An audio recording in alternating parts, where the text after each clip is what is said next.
My brother turned my apartment into his personal hotel for 6 long months, refusing to leave and making my life a waking nightmare. He smirked and talked about squatters' rights, confident he had me trapped. But he forgot one thing: I'm a designer. I noticed the details he ignores, and I found one in my lease that gave me all the power I needed. This is where the story truly begins, and you won't want to miss what happens. Make sure you're subscribed to see it through to the end. We're always curious. Where in the world are you all watching from today? Let us know in the comments. The low, rhythmic thumping of a bass line vibrated through the floorboards, making the half-full mug of tea on my desk tremble.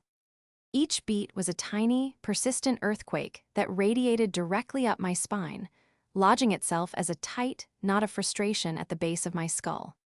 It was 2 o'clock on a Tuesday afternoon, the absolute peak of my creative window, and my apartment sounded like a nightclub that had lost its liquor license. I squeezed my eyes shut, trying to hold onto the delicate thread of the design concept I was developing for a new client, a high-end organic skincare line. They wanted a logo that felt serene, natural, and trustworthy.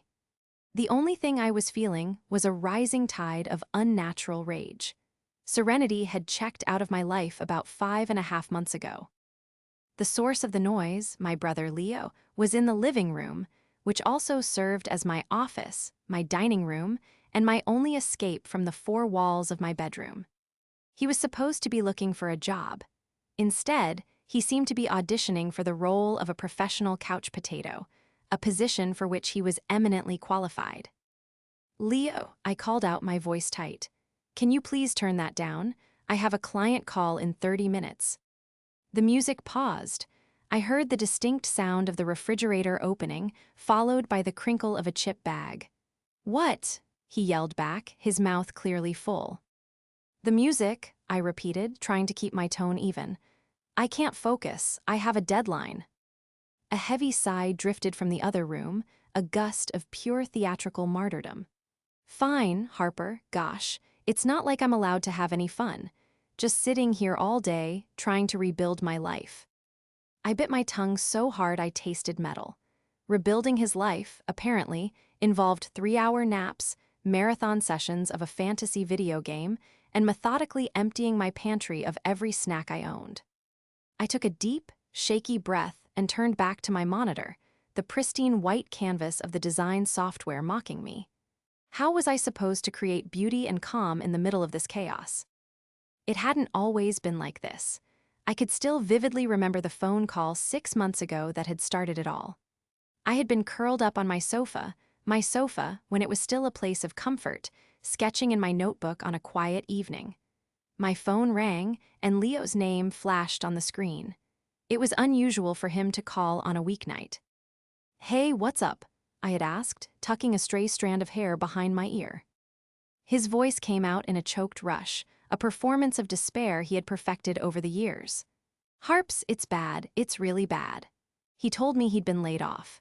His sales job, which he'd always described with a vague but impressive-sounding air of importance, had been part of a massive corporate downsizing. He'd lost his apartment, which came with the job, and had nowhere to go. "My final check won't even cover a deposit on a new place," he lamented, his voice cracking. "I'm going to be on the street. I don't know what to do." My heart, as always, went out to him. Leo was my little brother. I remembered teaching him how to ride a bike, the way his face would light up when he finally found his balance. Our parents had always pushed me to be the responsible one, the safety net for his charming recklessness. It was a role I had accepted without question for most of my life. "You can stay with me," I said, the words leaving my mouth before my brain could fully process their implications. Relief flooded his voice, so potent it was almost tangible. "Oh, Harper, you're a lifesaver. I swear it'll just be for a little while, a month, tops, just until I get back on my feet. I'll be out of your hair before you know it." A month, 30 days. It had sounded so manageable, so temporary. I had a small one-bedroom apartment, but for a month we could make it work. He could take the couch, and I could help him polish his resume and search for new jobs. It would be like a sibling sleepover, a brief interlude where I could provide the support and stability he needed. I felt a swell of sisterly pride, a sense of purpose. I was doing the right thing. Now, 6 months later, that month felt like a life sentence. The grateful, humble brother on the phone had been replaced by a sullen, entitled roommate who paid no rent, did no chores, and treated my home like a flop who. See, the couch he was supposed to be sleeping on temporarily was now a permanent nest of blankets, chip crumbs, and discarded socks. My workspace was his entertainment center. My quiet evenings were his social hours. I pushed my chair back from my desk and walked into the living room. He was sitting on the couch, his phone in one hand, a half-eaten bag of my favorite kettle-cooked chips in the other. He didn't look up. The television was muted, but still flashing with the bright, chaotic colors of his video game. "Leo," I said, my voice dangerously quiet, "we need to talk." He finally looked at me, his expression one of mild annoyance, as if I were a commercial interruption. "About what?" "About your job search. About how long you're planning on staying here. About the fact that this was supposed to be for 1 month." He rolled his eyes and tossed the chip bag onto the coffee table, scattering crumbs across a stack of my design magazines. "Here we go again. I'm trying, okay? The market is tough. It's not my fault nobody's hiring." But I knew he wasn't trying. I saw his laptop screen when I walked by. It was always open to gaming forums or streaming sites, never to job boards.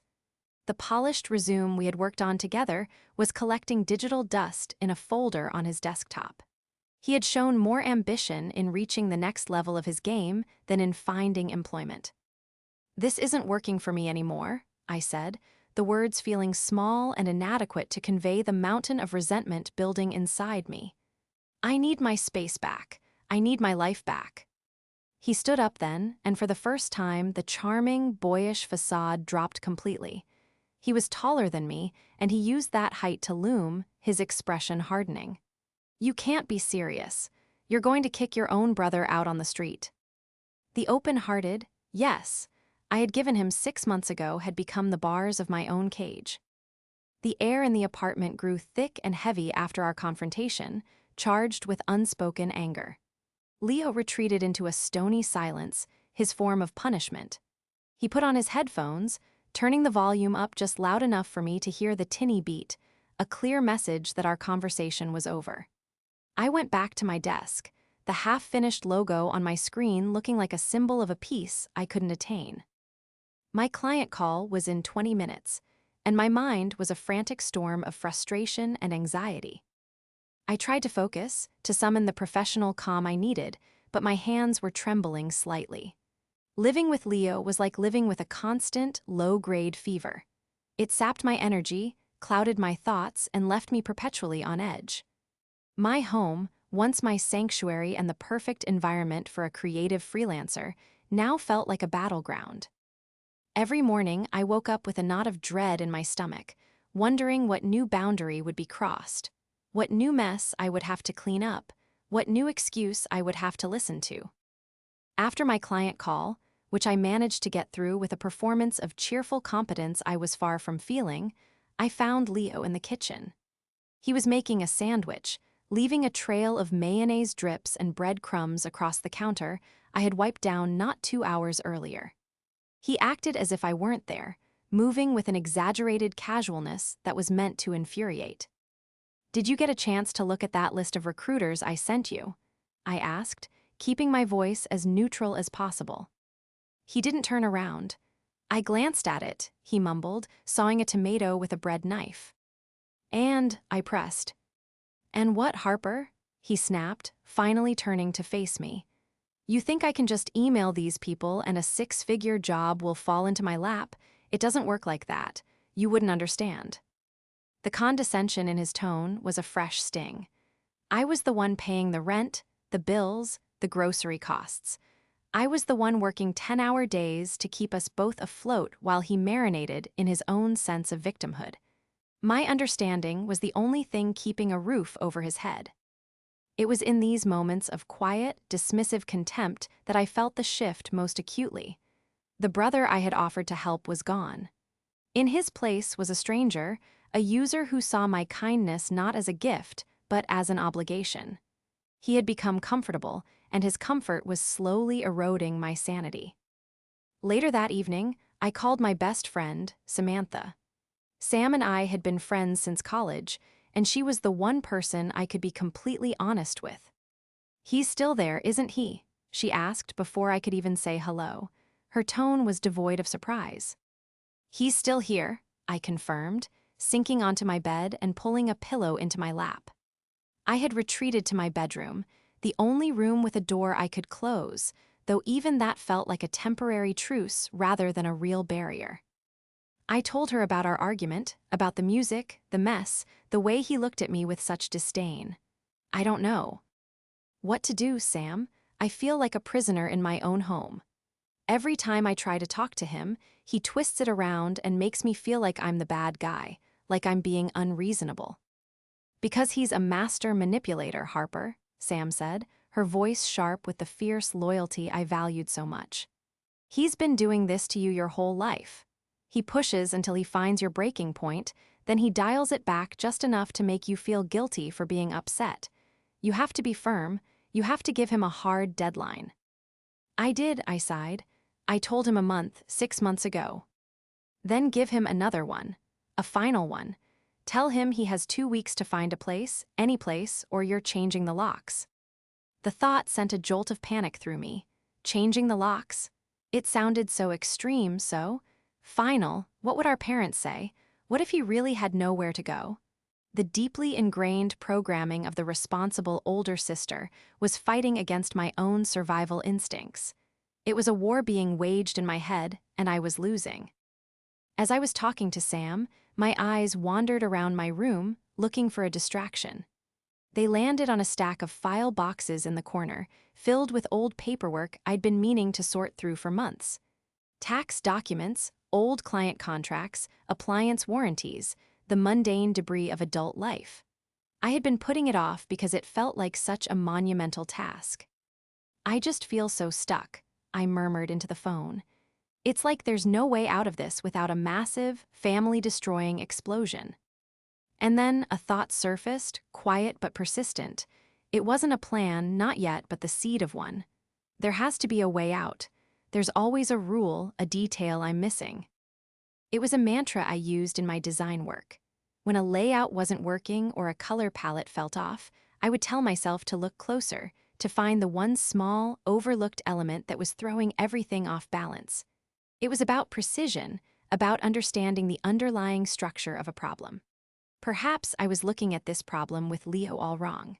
I was focused on the emotional mess, the family dynamics, the guilt, but maybe the solution wasn't emotional at all. Maybe it was structural. The thought was fleeting, and I pushed it aside as I said goodbye to Sam, promising her I would think about setting a firm deadline. But the idea lingered in the back of my mind. There had to be a detail I was missing. There was always a detail. I just had to find it. The days that followed blurred into a monotonous cycle of tension and avoidance. I would wake up early, tiptoe around the slumbering form on my couch, and get a few precious hours of work done in the quiet dawn. Then, around 10 o'clock, Leo would emerge, yawning and stretching as if rising from a king's bed rather than a lumpy sofa. He would shuffle to the kitchen, survey the contents of the refrigerator with a critical eye, and complain if I was out of the specific brand of orange juice he preferred. My apartment, once a carefully curated space that reflected my personality and creativity, had become a testament to his presence. A pair of his enormous sneakers were permanently stationed by the door, perpetually threatening to trip me. The remote control was always sticky for some unknown reason. The bathroom smelled constantly of his cologne, a scent so overpowering it made my eyes water. These were small things, but they were 1,000 tiny cuts to my peace of mind, a constant reminder that my space was no longer my own. His entitlement was rooted in a history I knew all too well. From the time we were children, our family had operated on an unspoken rule. Harper is responsible, Leo is charming. When he broke a neighbor's window playing baseball, I was the one sent over with my piggy bank money to apologize and pay for the damages. When he failed a class in high school, I spent weeks tutoring him, sacrificing my own studies to ensure he passed. When he needed a co-signer for his first car loan, our parents looked to me, the one with the steady job and good credit. "He just needs a little help getting started," my mom would say, ruffling his hair. "You'll look out for him, won't you, sweetie?" I always did. I looked out for him because I loved him and because I was taught that this was my role. But now, that role was suffocating me. I had built a life for myself through meticulous hard work and discipline. My freelance business hadn't just appeared. I had spent years building a client base, working late nights, and carefully managing my finances to afford this very apartment in a decent part of the city. It was my proudest accomplishment. And Leo was treating it like a free hotel with maid service. One afternoon, I came out of my bedroom after a long client meeting to find him on the phone, laughing loudly. "Yeah, man, it's pretty sweet," he was saying. "My sister's got this place, totally set up. I'm just chilling for a bit, taking a mew." CH needed break from the grind. A break from the grind. He had been on break for 180 days. The word sent a hot flush of anger up my neck. I stood in the hallway, out of his line of sight, and listened.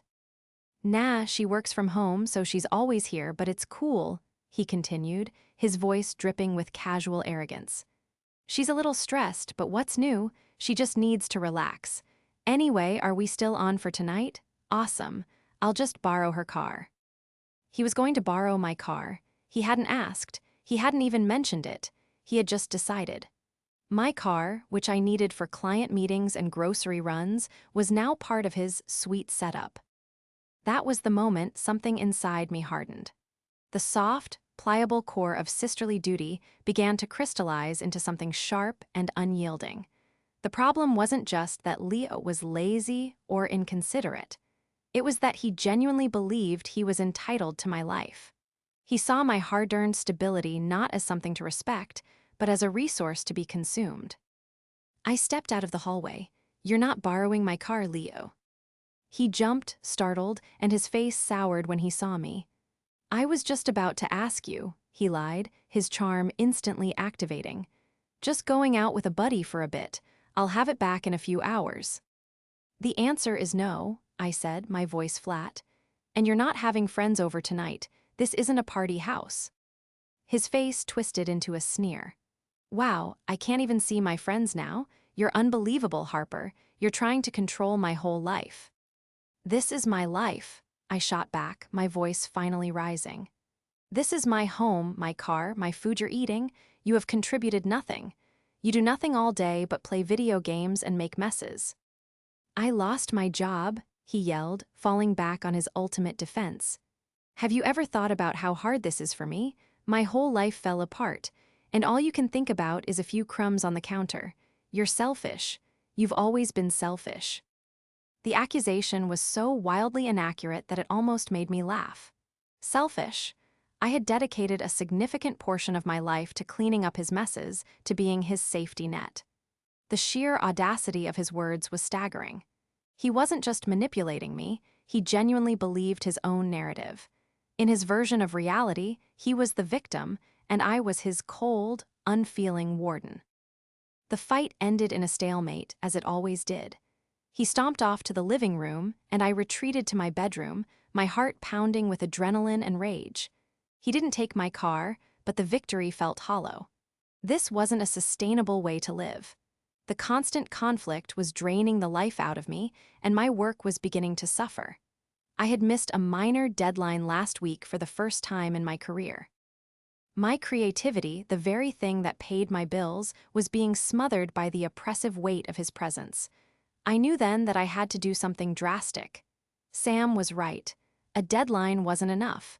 I needed a real solution, a permanent one. My search for that missing detail, that hidden rule, was no longer a passive thought. It had become an urgent necessity. The turning point came on a Thursday. It wasn't a dramatic explosion, but a quiet, chilling event that finally severed the last thread of my sisterly obligation. I was on a video call with my most important client, the skincare company. We were in the final stages of the branding package, and I was presenting the mock-ups for their packaging. It was a crucial meeting. the kind that could lead to a long-term contract and financial security for the rest of the year. I had begged Leo for 90 minutes of absolute quiet. I had put a note on the living room door. I had texted him a reminder.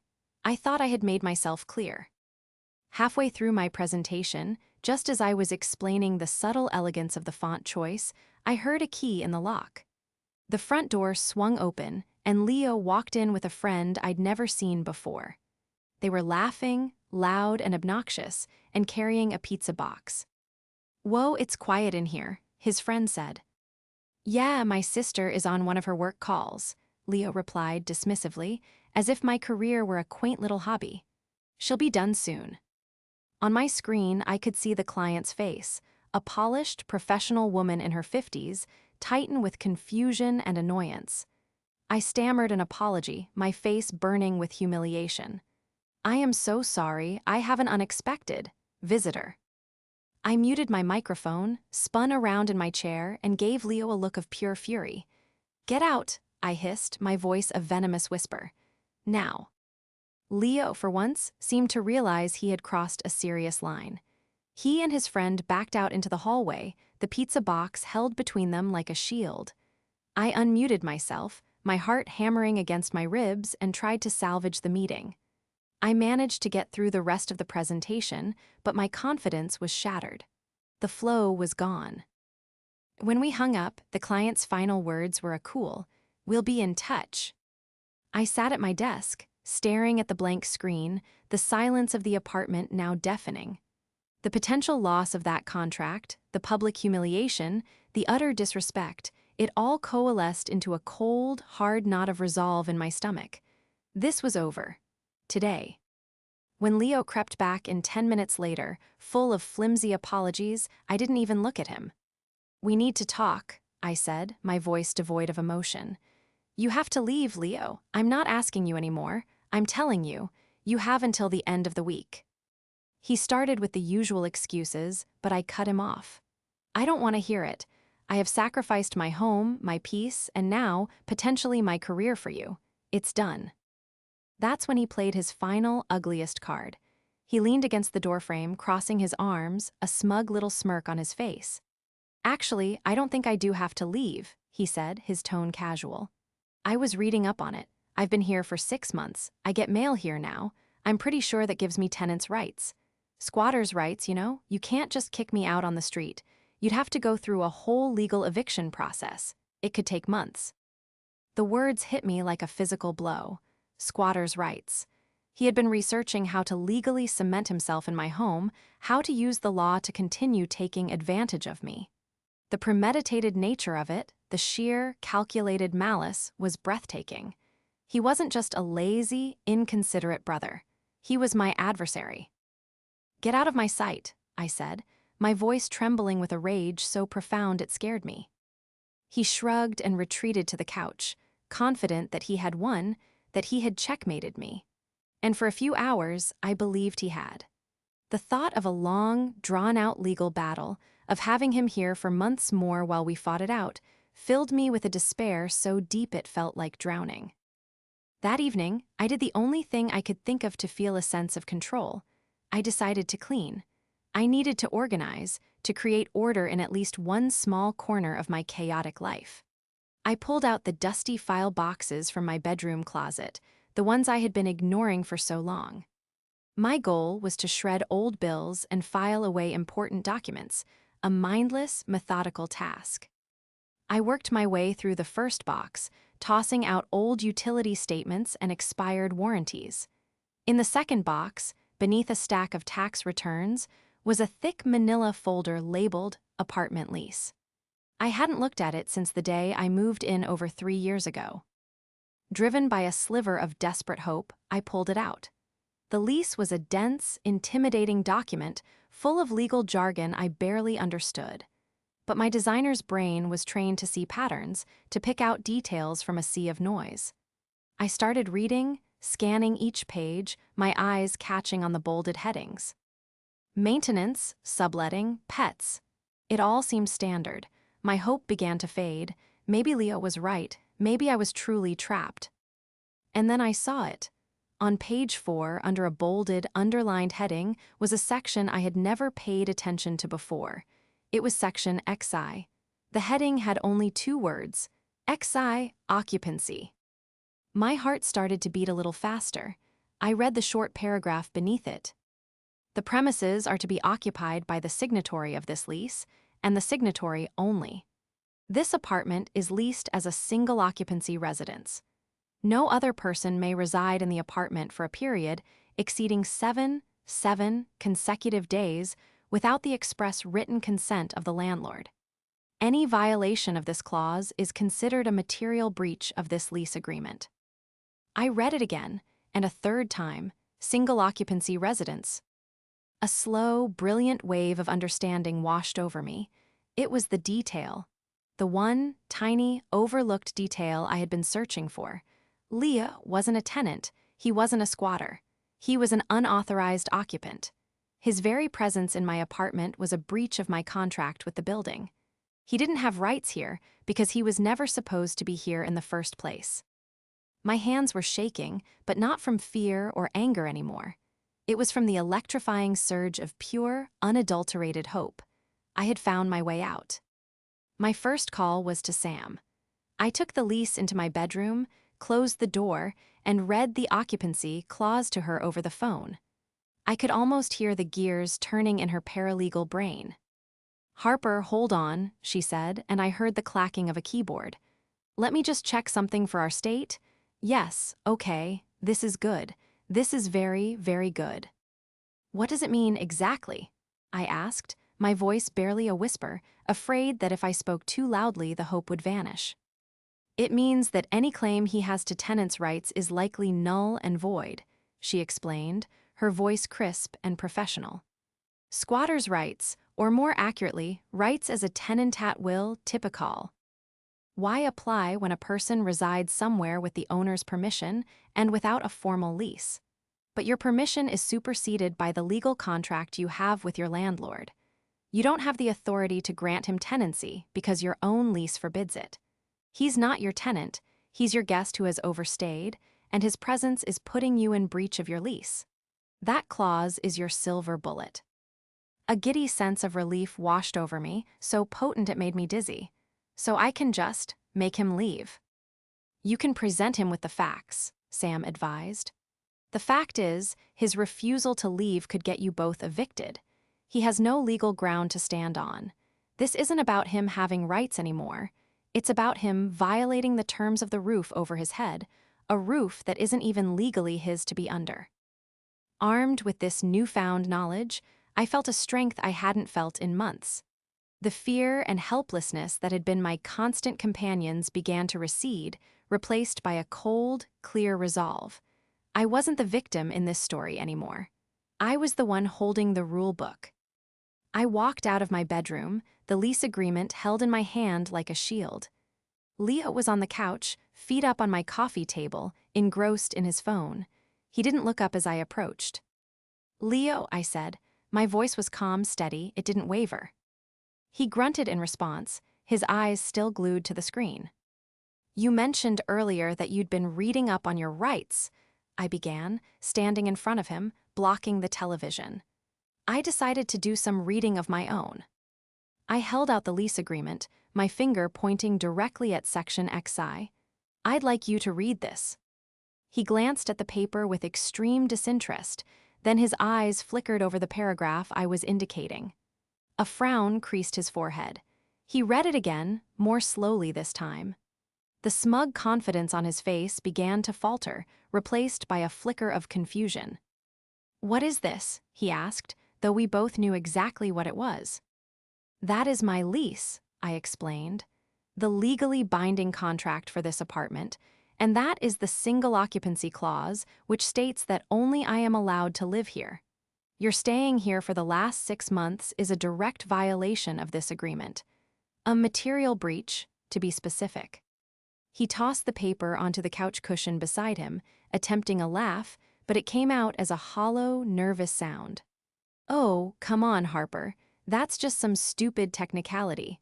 Nobody pays attention to that stuff."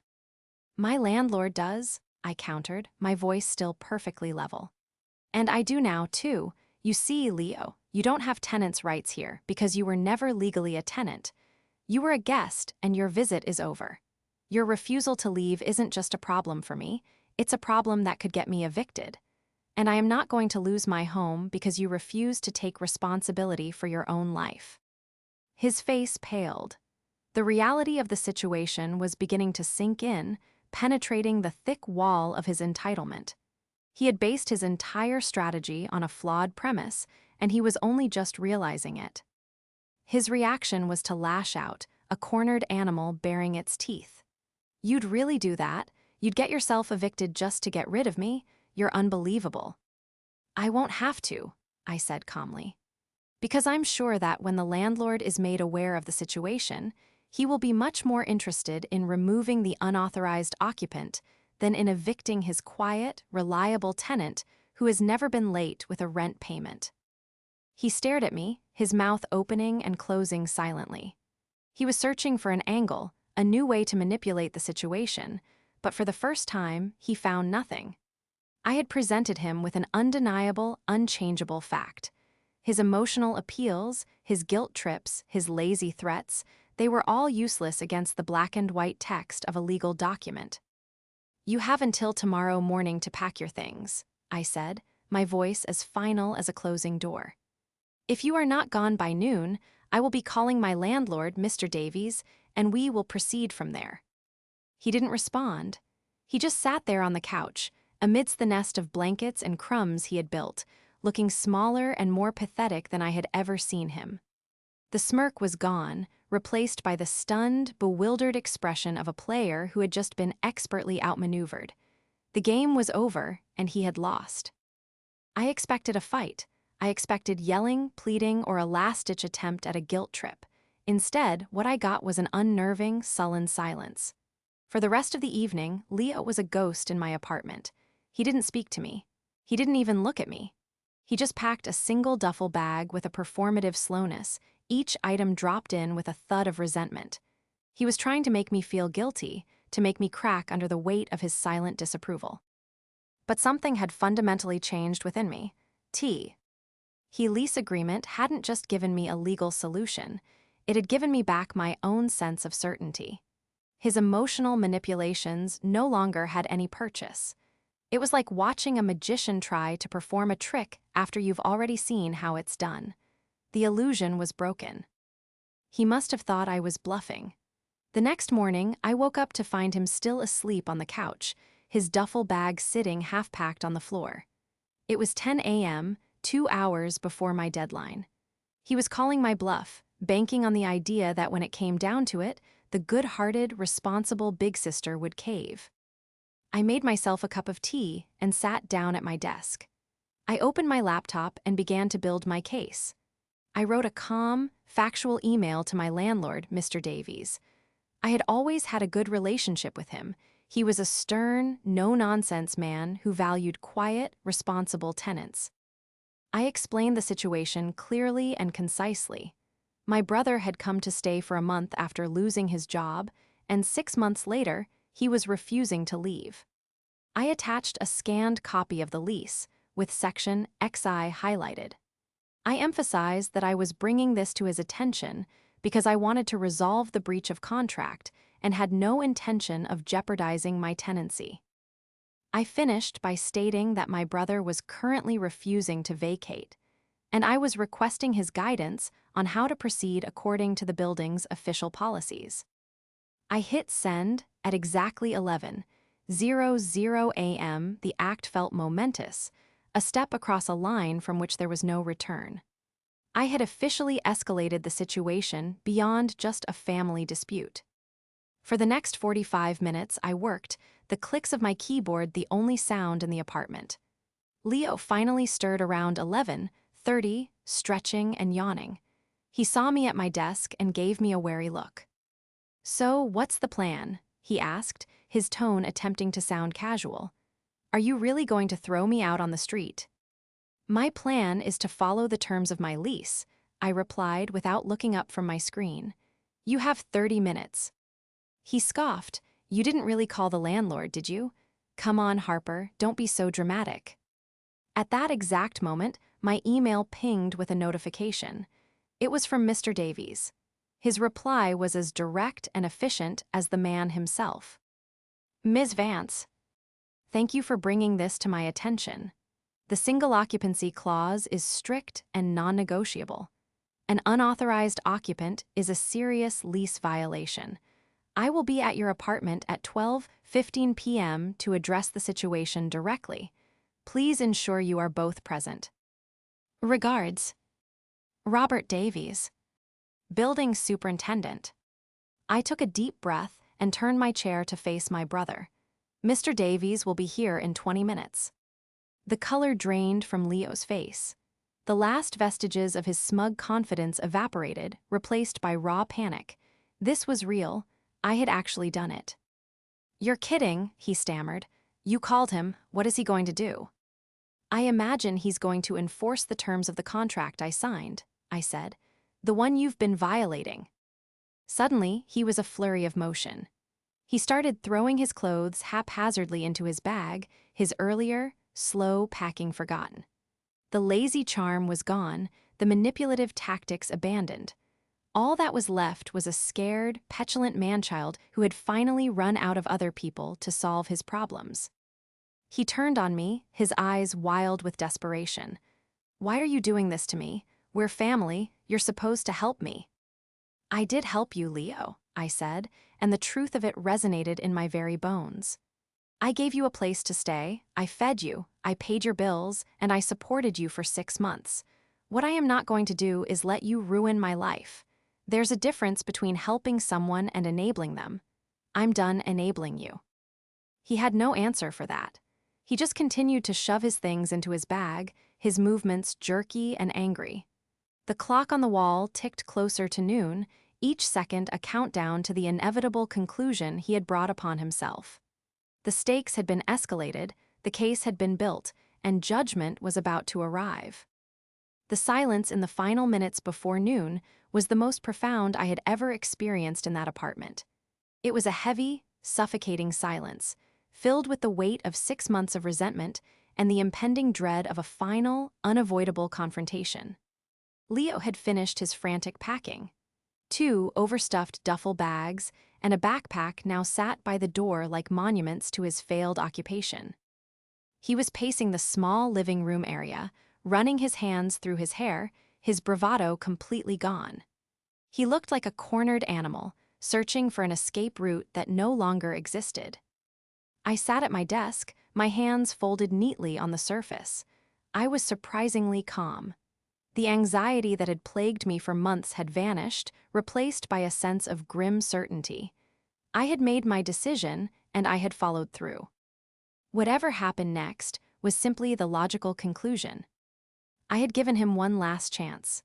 Leo, I'd said quietly, 5 minutes before Mr. Davies was due to arrive. You can still just leave. You can walk out that door right now, and we can avoid this entire scene. He had just shaken his head, muttering, "Where am I supposed to go?" It wasn't a real question. It was a final, pathetic attempt to place the responsibility for his life back onto my shoulders. I didn't answer. It was no longer my question to solve. At precisely 12:15 p.m., the doorbell rang. The sound was sharp and decisive, cutting through the tension. Leo froze mid-pace. I stood up, walked to the door, and opened it. Mr. Davies stood in the hallway.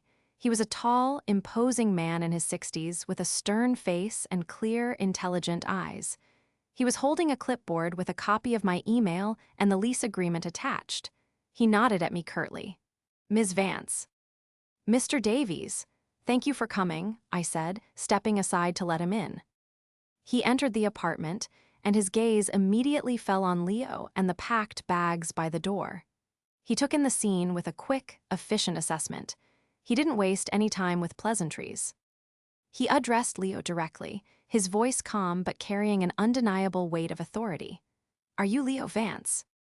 Leo swallowed hard and nodded. "Yes. I am Robert Davies, the superintendent of this building," he said.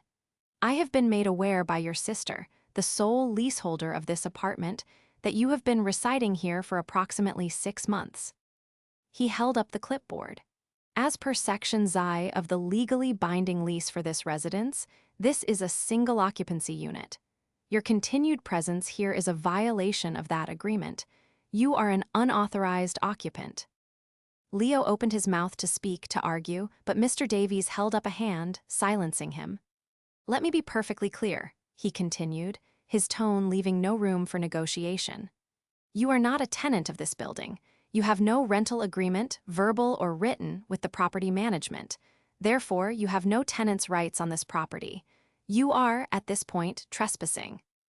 The word trespassing hung in the air, cold and sharp. It was a legal term, stripped of all the family drama and emotional baggage. It was a simple, undeniable fact. Leo's face crumpled. But, she said I could stay, he stammered, pointing a trembling finger at me. I'm her brother. Her permission is irrelevant, Mr. Davies stated flatly.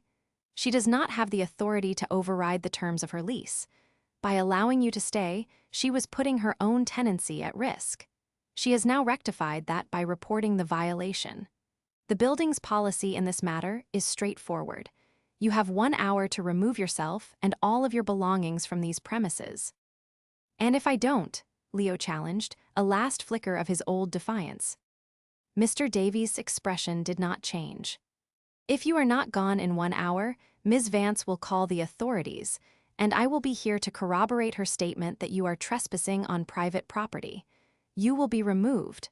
I assure you, you will find that process far more unpleasant. And that was it. There was no more arguing. There were no more threats or appeals. Faced with the unmovable object of the building's rules and the man who enforced them, Leo's will completely crumbled. The fight went out of his eyes, replaced by a look of bitter, sullen defeat. Without another word, he grabbed his duffel bags. He struggled with their weight, his movements clumsy with anger and humiliation. He didn't look at me as he fumbled with the door. He just threw it open, dragged his bags into the hallway, and then turned back one last time. I can't believe you did this to me, he spat, his voice thick with venom. To your own family.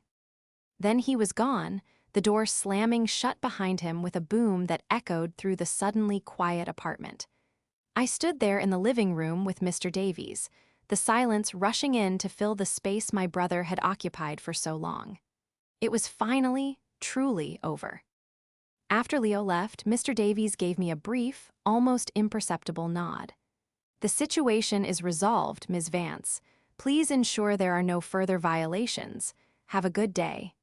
He turned and left, closing the door softly behind him, the picture of professional detachment. And then I was alone. The silence was the first thing I noticed. It wasn't an empty silence. It was a rich, peaceful, and expansive quiet that I hadn't realized I was so starved for. For 6 months, my apartment had been filled with noise, the television, the video games, the loud phone calls, the sound of his footsteps, even the sound of his breathing from the couch. Now, all of that was gone. The only sound was the gentle hum of my own refrigerator. I walked through the small apartment, my hand trailing along the back of the sofa, my sofa. I went into the kitchen and looked at the clean countertops, free of his crumbs and dirty dishes. I went into the bathroom, and the air smelled faintly of my citrus soap, not his overpowering cologne. It was my home again, all of it. A wave of relief so powerful it was almost dizzying washed over me, and my knees felt weak. I sank onto the couch, the place that had been the epicenter of my stress for so long, and I let out a breath I felt like I had been holding for half a year. I didn't feel triumphant or angry. I just felt an overwhelming sense of peace. My first call was to Sam. When I told her he was gone, she let out a whoop of joy. "Oh, Harper, I am so proud of you. You did it." "I did," I said, a slow smile spreading across my face. "He's gone." "I'm coming over," she declared. "Don't move. I'm bringing pizza and a bottle of something celebratory. We are officially exorcising the ghost of annoying brother's past." An hour later, Sam and I were sitting on my living room floor, sharing a pizza from a box placed squarely in the middle of my coffee table. It felt like a reclamation ceremony. We talked and laughed, and I felt lighter than I had in years. "What do you think he'll do?" Sam asked, taking a sip of wine. "Where will he go?" I thought about it for a moment. "I think he'll call our parents," I said. "He'll tell them a version of this story where I'm the villain, the cold-hearted sister who threw her down-on-his-luck brother out onto the street. And they'll probably believe him at first. They'll send him money. They'll find him a place to stay." "And that bothers you?" she asked gently. "It used to," I admitted. "The thought of them being disappointed in me was my biggest fear. It's why I let this go on for so long. But it doesn't bother me anymore. I know the truth. I know I did everything I could for him, and I know I did the right thing for myself." The relationship with my brother was fractured, perhaps irreparably, and my relationship with my parents would likely be strained for a while. But for the first time, I felt okay with that. I had spent so much of my life being the designated, responsible one, the person who was expected to sacrifice her own needs for the sake of family harmony. I had finally learned that my peace was not a negotiable commodity. Setting a boundary to protect my own well-being wasn't selfish. It was necessary. In the week that followed, I deep-cleaned my entire apartment.